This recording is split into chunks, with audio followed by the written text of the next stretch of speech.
The reason we call our podcast Asset Over Liability is because that's what we want to be. We want to be an asset to our communities, to the people around us, to everything that we touch. We want to be viewed as an asset, not a liability, somebody that's going to bring something to the table, regardless of what the subject might be. So if you're interested in more information on how to become that, how to become an asset, how to transform yourself from wherever you are now, if you need to level up some sort of quantum amount, we can help you with that. If you just need to tweak a few things, we can also help you with that. Just go to paulsharpcoaching.com and opt in. There's a form there. You can fill it out, send me an email, and we'll be in touch and we can get you started on the program and on the path to becoming an asset. Hi, Paul. Hi, Jill. Hi, it's nice to see you. Yeah. I like waking up with you every day. Yeah. I like waking up with me better than the alternative. One thing that our viewers may not know is that once the alarm clock goes on, all the lights inside your head also go on, and you are just on for the day. Yes. You start out with teasing me. Usually, yeah. Yeah. You got to start your day talking shit. And you do. You have to start your day talking shit. So you say this just get you warmed up. You say this to me all the time. You say, I'm good for you.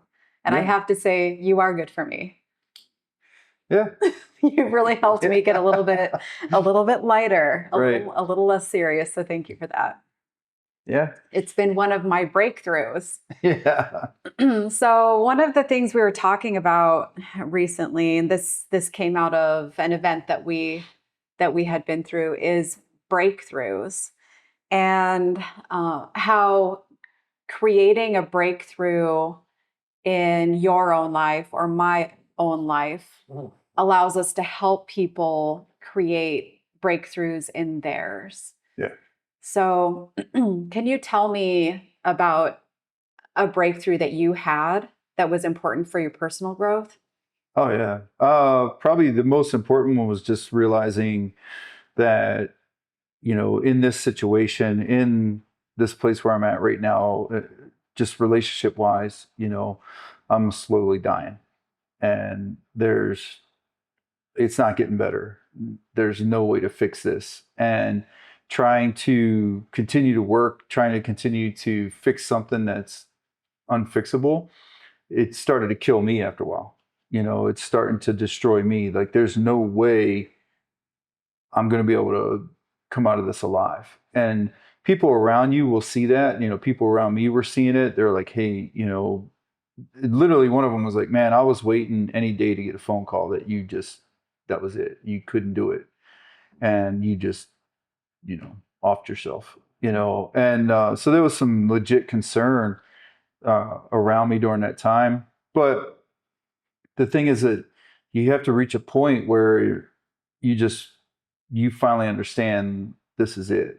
You want to struggle, you want to fight for something, you want to do what you can to try to save things, but there's a certain point, whether it's mental illness or substance, whatever it is that's involved in the situation, where you finally get to a point that you say, I I gotta make changes, and these changes might be painful. Literally burning boats, just burning it all down and starting over. And that's basically what I had to do. I just had to say, whatever's going to happen next, I don't know what it might be. I have no idea what it's going to be, but I know right now I can't do this another day, let alone another minute. Did somebody finally say something a certain way that you heard, or was it just an accumulation of events, or what was the breaking point? Yeah, it was an accumulation of events. Essentially, everything just finally hit critical mass, and not like rock bottom. That some people talk about. Like, I was sleeping in my car on occasion, but just finding yourself in a situation where this is not sustainable. Like, I can't do this. This has reached the breaking point, the tipping point, where either I'm going to break, something bad is going to happen. Mhm. I have to make changes. I have to save myself. And with that, of course, there's always fallout, right? Um, there was plenty of fallout from people around me who just a couple months prior had told me like, you've got to do something. And then when I did something, the response was, how could you do that? Like, are you kidding me? You were one of them a couple months ago telling me you're dying. We can see it, and now you're telling me you can't believe that I've finally made a decision and am acting on it. And so there's always going to be that. There's always going to be that side of it, which makes it hard to make that move, which makes it hard to reach that point where you have to break through and come out of this one way or the other. But for me, that was it. It just was an accumulation of so many things. And I finally just said, I I don't know that this will end up in a really bad place, but I know there's people around me that keep telling me these, like, we see these patterns, we see what's happening, you have to make a change, or we see you slowly deteriorating, we see you changing, we see you not being who we know you to be, and you've got to make changes, man, or something's going to happen. Yeah, one of the things that I've heard the most from people who've been around you, for 10, 15, 20, 30 years is Paul's always been happy. Paul's always been fun to be around. Paul has always been like the center of all of us, the whole group, the person that we could go to and rely on. Yeah. And but it's been amazing to hear from these people who have also said, man, we thought he was happy before. We have never seen this Paul Sharp. Yeah. Yeah, exactly. Like this Paul Sharp is on another level. And Yeah. we didn't think that he could be, Yeah. anything more. And that's pretty amazing. Yeah. For sure. And that's the thing too. Like you get messages from people, and you've heard from people, and you've heard from people who have been around, like you said, like 30 years, people that have known me for a long time.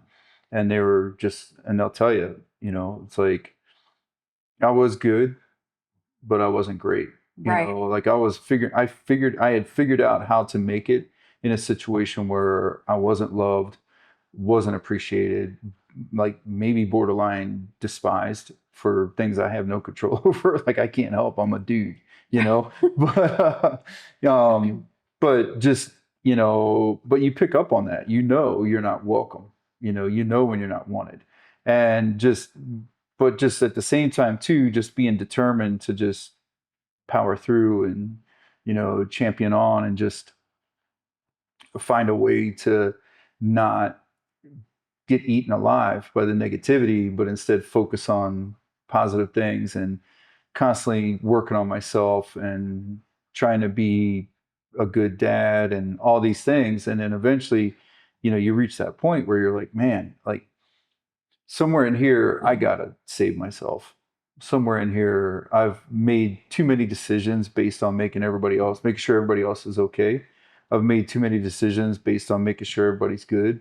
And it's time to make some decisions to make sure I'm good, because I'm in a bad spot. Like, I got to that place where, like 2019, somewhere in there, I got to that place where it's like, something bad's going to happen. I can't do this. And I'm doing everything I can to keep everybody afloat around me and be who I'm supposed to be for everybody else, but I'm not doing well. Yeah.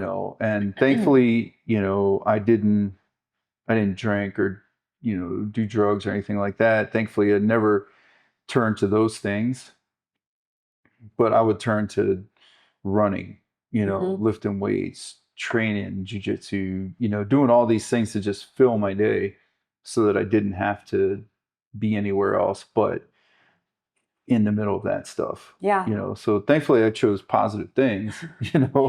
like, But it's also like you're choosing positive things, but you're filling up your day with a list a mile long of yeah, positive things so that you don't have to go someplace where you're not wanted, right, loved, respected, yeah, desired, and even, like you said, maybe even despised a little bit right, for, for what? yeah. Yeah, exactly. for Yeah. what? Yeah, Being awesome. Yeah, yeah, exactly. That too, right? And yeah, so you just learn to just power through. But thankfully, just I made that decision finally. Like, I can't help it that people are going to hate me, people are going to be mad at me, people are going to be whatever they're going to be, right? That's their problem. I really don't care. Yeah. I'm past that too, because also in being in the circles that we've been in the last 3 or 4 years, and being around the people we've been around, it's just been an eye-opening opportunity for me as well to just see that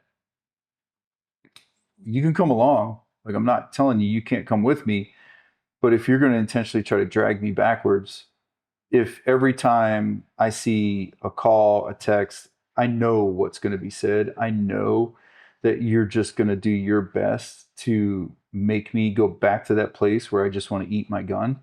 You know, I'm not going to talk to you. It's okay for me to cut you completely out of my life. Mm-hmm. Like, I'll still help you. I'll still, if you need something, I'll still try to be who I'm supposed to be. But that doesn't mean you get access. Right. You don't get to interact with me on a daily basis. And also, not to sound arrogant, or anything like that, but you also don't get to go where I go now. Right.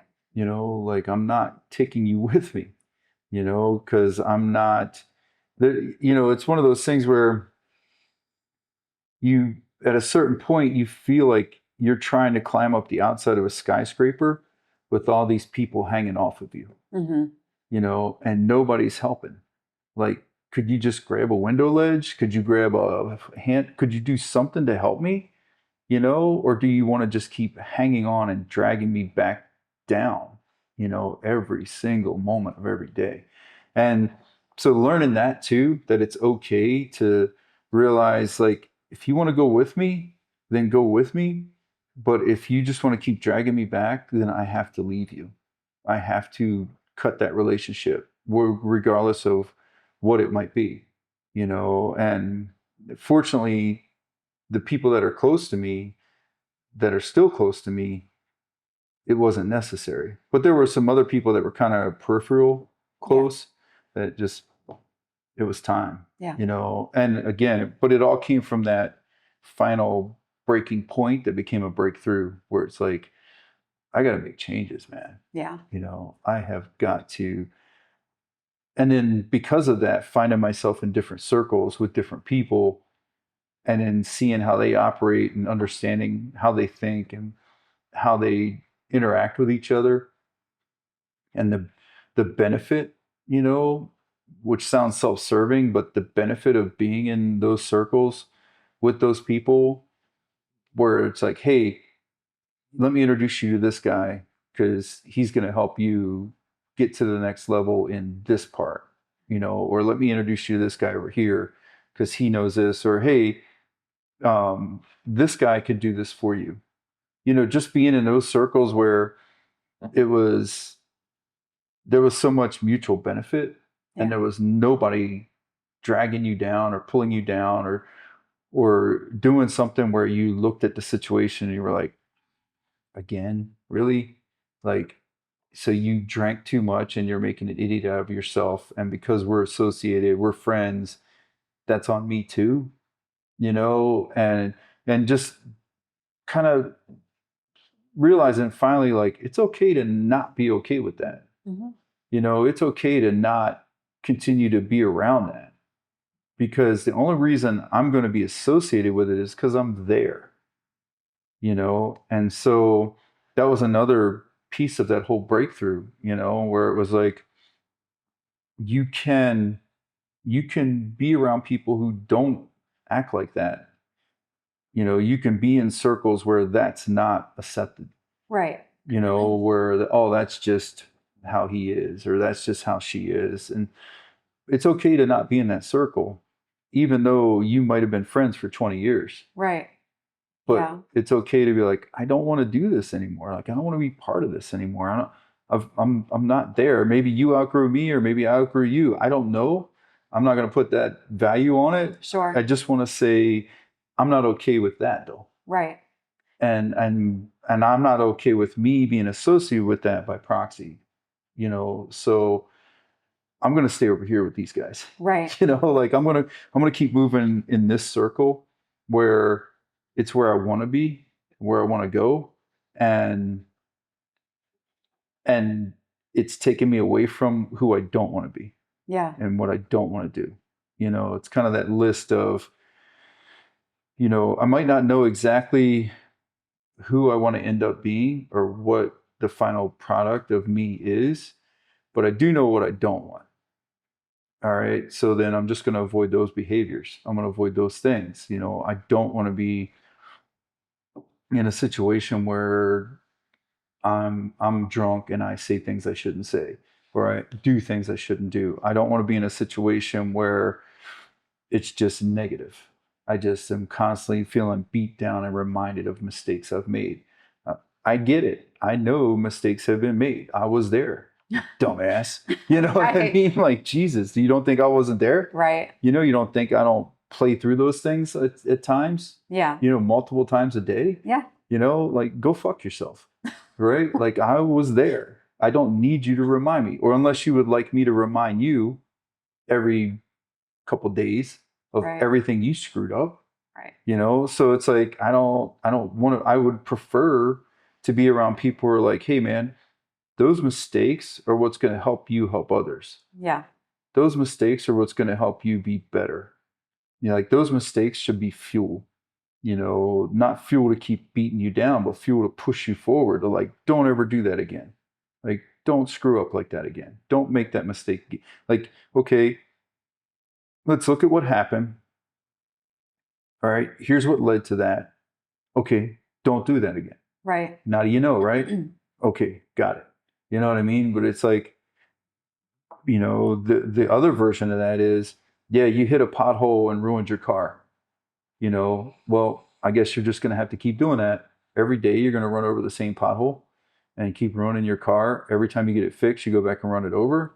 You know, or did you learn from that? And you're like, okay, well, I'm going to either find a way around that, you know, or when I see it coming, I'm just going to like slow down, take my time and navigate it without destroying everything, you know. And but I don't need somebody standing there every time I get in a car and turn the accelerator, hit the button and fire the car up. I don't need somebody sitting there going, okay, are we going to hit a pothole today, huh? Yeah. Right? Like, this is what you do, right? You hit a pothole. You're an idiot. Like, I don't need that, man. Right. You know, like, go somewhere else, bother somebody else. Right. But it's my choice to not have that in my circle. Yeah. And to instead be with circles that are like, hey, man, you know, let's move forward. Let's get stuff done. And what's done is done. Just like the same way, you know, getting in those circles, it's been really cool because, you know, you're reminded that just because you benched 315 in college, but now you're a fat slob, doesn't count. Stop talking about it. It's actually embarrassing, you know, or you ran a 5 minute mile one time, but now you can't even walk up a flight of stairs because you let yourself go. Stop. It's embarrassing. You know, what you did doesn't matter. It's what you're doing, you know, that matters and what you're going to do. And so getting around people like that was also a big part of me breaking through and getting away from a bunch of stuff and getting to another level. Yeah, I think it's important for people to know that there's the stages of development, but when you begin finally having your breakthrough, it starts with identifying the things that you don't want in your life anymore. You know, which you name, you know, I don't want this, I don't want that. But then there's a perspective shift that happens where you start running toward the things that you do want. Yeah. And running toward the people that you want to be around. And there's going to be this shift, and it can mean that you burned your entire life down. And, you know, and I like how you said that, you know, maybe you outgrew some people, maybe they outgrew you. Regardless, you grew in different directions. Yeah, it just happened. It just happened, and it's not applying a value to it, but it's really difficult to go through in the time that you're going through it. Yeah. It's very confusing. It's very painful, but the growth comes out of that pain. Yeah. And then you start rebuilding and building the life that you want, building the person that you want. Mm-hmm. And I think, going through that ourselves Yeah. is what makes us so good at helping people through that transition too. Yeah, for sure. And all growth is painful, right? There's no growth that isn't painful, that doesn't involve shedding skin, or if it's a plant, like things peeling off. Like there's pain involved in growth. Do you remember when you were a kid, like laying in bed with those leg aches Oh, yeah. because your bones are growing? Yeah, like your body's growing. literally in the physiological or the philosophical sense. Yeah. Growth is painful. Yeah, it's never not painful. If it's not painful, I'm always suspicious. Right? And people are just like, no, man, it just happened. Like, really? I don't believe you. Like it's not that I don't believe you. It's just you're not conscious of where the pain was. Like the pain, Right. you paid the pain somewhere. Yeah. And then experience growth. But there's no way around it. Yeah. The growth comes from it. It's like one day you wake up and you're just tired of the pain. Yeah. Where you're just like, I'm sick of waking up with this pain. I'm sick of looking in the mirror at this pain. Yeah. I'm sick of going through the day carrying this pain. Yeah. Now it's time. Yeah. Even just, simplest, like everybody's in the strength world, like no pain, no gain. And then people go back and forth on that. But when I trained at House of Steel, there were double-digit elite powerlifters in there. So guys that had totaled over 2,000 pounds, and just which the total is the combination of bench press, squat, and deadlift, and then those numbers total a certain amount, and then that's deemed an elite lifter. Like you are an elite rank. There's not many of those, right? And there were double digits. So I think at one day I was there was like 12 guys who had total elite in that room training at the same time. And people can say no pain, no gain all they want, but I've trained with those guys. And yeah, they're not like a bodybuilder where they're, going to where they can't move their arm or something like that. But multiple conversations about their pursuit for a 900-pound squat or a 1,000-pound squat, and just multiple conversations about not being able to walk down the stairs the next day, like being very careful about not knowing if their leg's not going to buckle walking downstairs, or being at a stoplight and having their foot on the brake and get hit with a leg cramp that's from hell, that be as a result of just pushing their body as hard as inhumanly possible to get stronger than anybody they know, and just so much pain associated with the growth. So it's an interesting conversation, because you're not going to get there. You're not going to get those numbers if you're not willing to go through the pain. Even for you, I've heard you talk about the timer going off and knowing that timer meant you had to eat again. Yeah. Yeah. Like that kind of messes with your head too, where you're just like, oh my gosh, I don't know if I can eat another pound of ground beef. Yeah, another pound of red meat and 2 cups of rice. And a watch just like this, an Ironman. Yeah. And set the chime every 90 minutes. So every 90 minutes was an alarm, and you had to eat. Yeah. And you had to get your meals in. And the second that you didn't eat, you started to lose weight. And you just can't lose weight, because you need the poundage to move the tonnage. Right. So you need to weigh a certain amount to move a certain amount. And yeah, all of it. It's always going to be uncomfortable. And the key is to find a way to be comfortable in that discomfort. And it's not even comfortable. I wish there were a better way to say it, but it's a degree of comfort, but it's more like assurance. Like that this discomfort I'm experiencing right now is a sign that good things are happening. And so you kind of embrace that discomfort. You kind of look forward to it, knowing that this means it's working. What I'm doing is working, and it's the same. I mean, when you make those big changes, you have those breakthroughs and you make those big changes, there's so much discomfort. in it, you know. I remember standing in the kitchen, you know, doing that after my brain aneurysm, and just the opiates that they gave me. So I had 18 medications I had to take every day, preventative, and then there were 4 that were in case of emergency, take these. Because I had intracranial swelling, so my brain was trying to push my skull out, you know. And so imagine every nerve ending in your body's just on fire. You know, just a massive, it was a migraine 24/7. Right. So, or what they call cluster. So it was bad.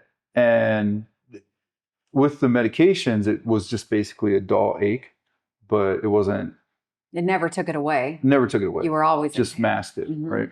So, but realizing one day that I'm using all this verbiage to basically excuse my taking the medication when I'm not supposed to. You know, I was taking the oxy and all that stuff. I was taking it sooner and sooner and sooner. So instead Right. of like every 4 hours or whatever the rotation was, I can't remember. Yeah, every 4, probably as needed. 4. Yeah, every 4. I was taking it like every 2 and Yeah. then 90 minutes and then basically every hour. Yeah. Because I was just telling myself, can't get behind a pain train, you know, Right. and I'm because that's what they would say to me, Yep. you know, and then I would call the neurologist's office and say, hey, I need a refill on this. And they're like, well, you shouldn't need a refill yet, you know, and I'm like, well, I do. And so they would call it in for me because obviously I was in need of it. But, and then one day I just finally realized, like, this is, I'm in trouble. This is dumb. Mm-hmm. I've got myself in a situation here. And so I just quit everything, just cold, quit everything, which was was pretty dangerous in hindsight. I found out later, like, you're not supposed to do that.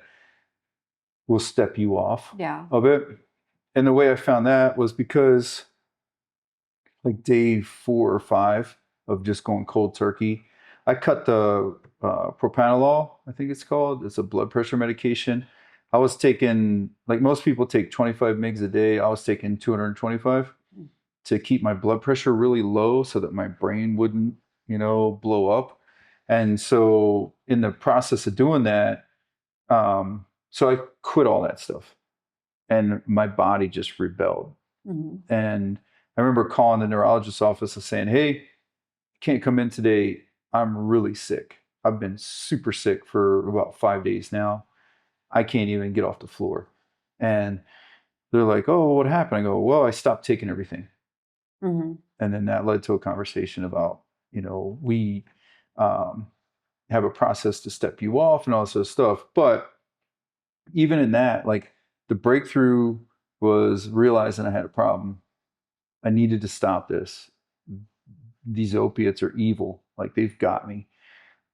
Stopping it, but the pain, you know, and then also the subsequent pain of now not having anything masked and feeling everything. Like I broke my jaw, I broke teeth, I broke my wrist, um, you know, cracked my orbital, you know, there from falling during the aneurysm, like, and the swelling was still there. Like there was so much pain that it was like, are you sure about this? But Yeah. just having that breakthrough, you know, pushing through that and coming through that and having that moment of like, you're in a fight for your life, man. Yeah. Like you're going to become one of those guys.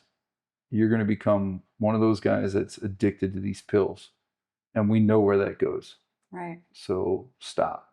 Yeah. But, Yeah, we'll do an episode on building an indomitable will. yeah. And we'll talk specifically about your experience surviving your aneurysm, surviving an aneurysm that would have killed, you know, somebody else. 90%. And probably, you know, so like it's just an extraordinary story of survival, but it came through how you built your life. Yeah. And it's so good. So any closing words? Just make the move. Make the Once move. you realize you got to make changes, don't hesitate. There, putting it off isn't going to help it. Putting it off isn't going to make it better, and it's not going to make the pain any less. Yeah. You know, you have to rip it out. There's comes a point where you have to listen to the people that around you that you trust. Mhm. And when they're telling you something's got to give, it's time for you to take it serious. I know I had to in my life too. So yeah, especially when they've known you for 30 years. yeah. And they're like, dude, yeah, something's got to happen. Yeah. Yeah, for sure. Thank you. Thank you.